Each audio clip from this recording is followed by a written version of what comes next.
नमस्कार दोस्तों, स्वागत है आप सभी का top 10 daily current affair series में। आज 21 दिसंबर है और आज भी हम रोज की तरह ही 10 सबसे महत्वपूर्ण प्रश्नों पर चर्चा करेंगे जिनका संबंध रोज के समसामयिक विषयों से होता है।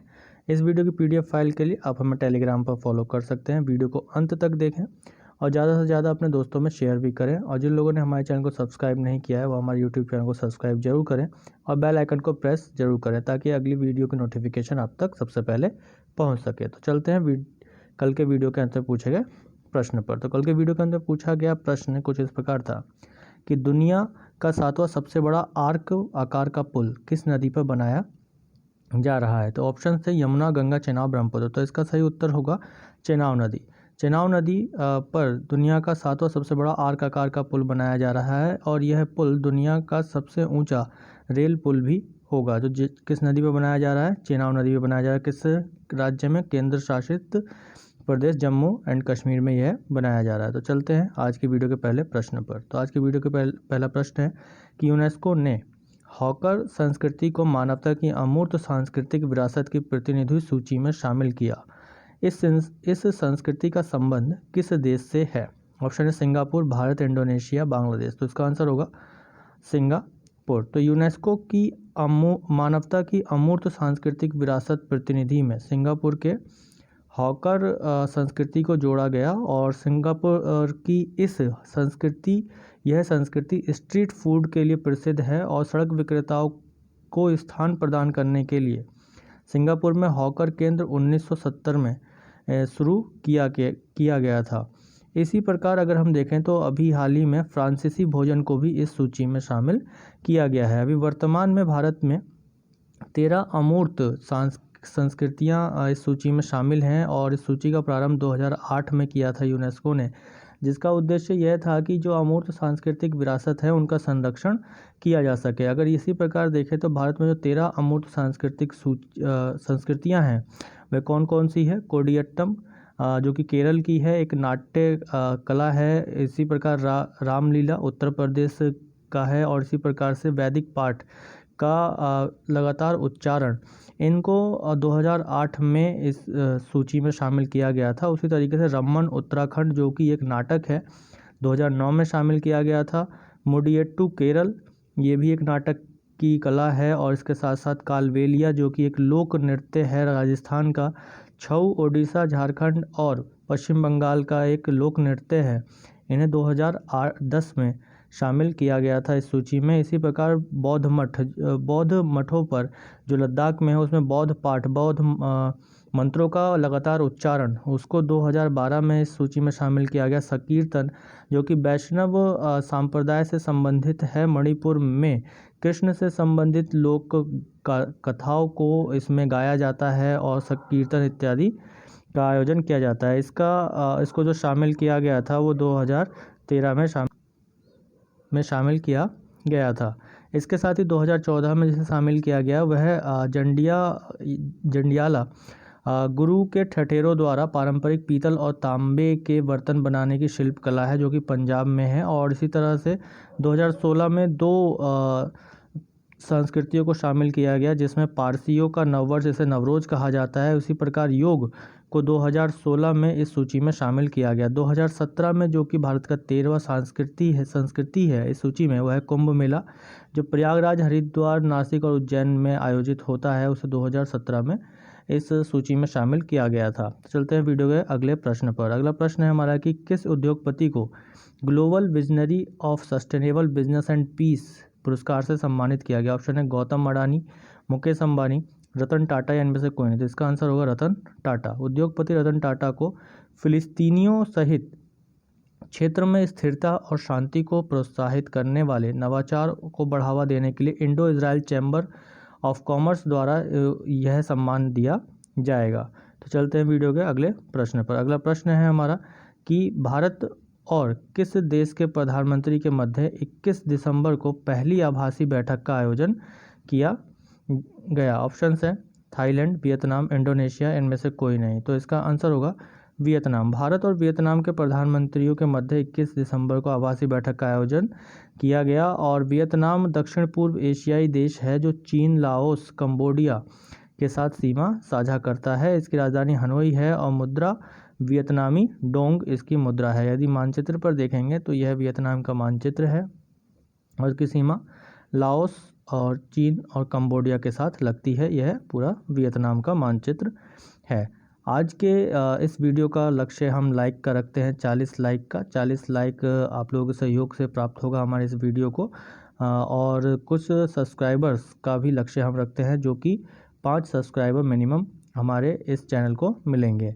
चलते हैं वीडियो के अगले प्रश्न पर। अगला प्रश्न है हमारा कि बेस्ट फीफा मेंस प्लेयर 2020 का खिताब किसने जीता। ऑप्शन है Lionel Messi, Cristiano Ronaldo, Robert Lewandowski और इनमें से कोई नहीं। तो इसका आंसर होगा रॉबर्ट लेवेंडोव्स्की।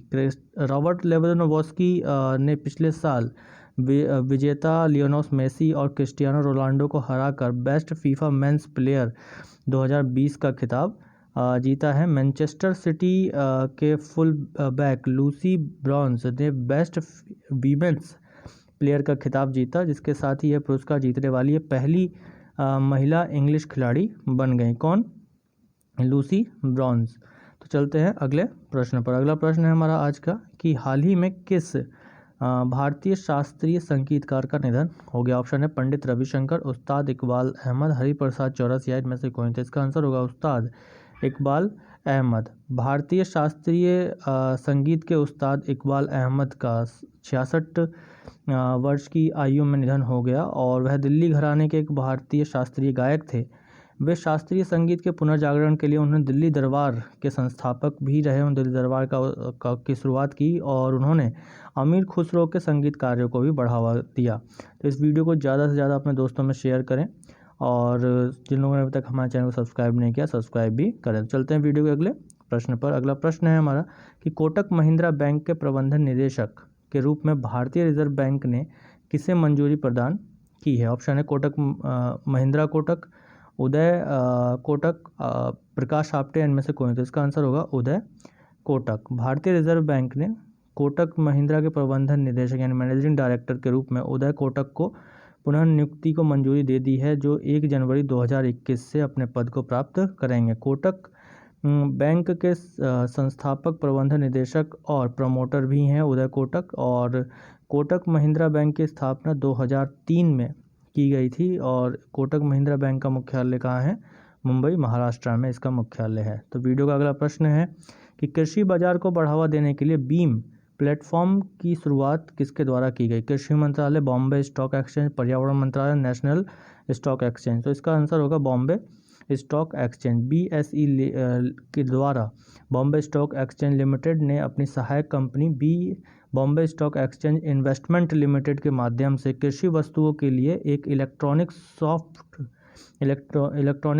प्लेटफॉर्म BSE ई एग्रीकल्चर मार्केट लिमिटेड को लॉन्च किया, जिसको शॉर्ट में हम बीम बोलते हैं। बीम एक एकल बाजार बनाने के लिए प्रधानमंत्री के दृष्टिकोण के अनुरूप एक राष्ट्रीय स्तर पर संस्थागत इलेक्ट्रॉनिक और पारदर्शी कमोडिटी स्पॉट ट्रेडिंग प्लेटफॉर्म के रूप में कार्य करेगा और बीम की मदद से एक राज्य में किसान दूसरे राज्य के बाज़ारों में पहुंच अपनी बना सकेंगे और अपनी उपज की नीलामी कर सकेंगे। किसान गुणवत्ता के आधार पर अपने उत्पादों का सर्वोत्तम मूल्य की भी खोज कर सकेंगे इससे, और इसके साथ ही राज्यों से खरीदे जाने वाले बिचौलियों, प्रोसेसरों और निर्यातकों की मदद करने की क्षमता का भी निर्माण कर सकेंगे।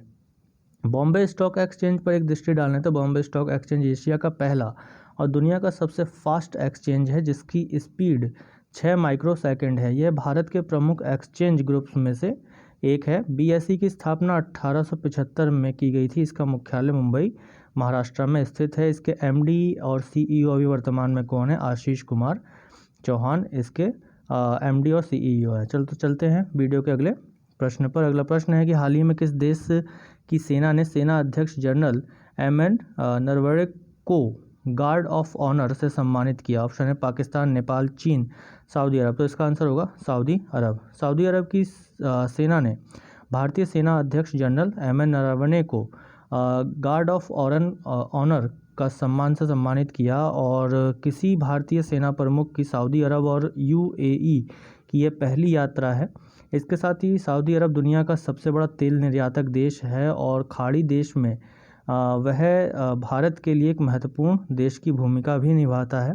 सऊदी अरब ऊर्जा का भी एक प्रमुख स्रोत है और भारत कच्चे तेल के आयात का लगभग 18% वहीं से आयात करता है। तो इस वीडियो को ज़्यादा से ज़्यादा अपने दोस्तों में शेयर करना ना भूलें। तो चलते हैं अगले प्रश्न पर। अगला प्रश्न है हमारा कि पेटा इंडिया ने निम्न में से किस भारतीय अभिनेता को साल 2020 का हॉटेस्ट वेजिटेरियन सेलिब्रिटी ट्रॉफी से सम्मानित किया?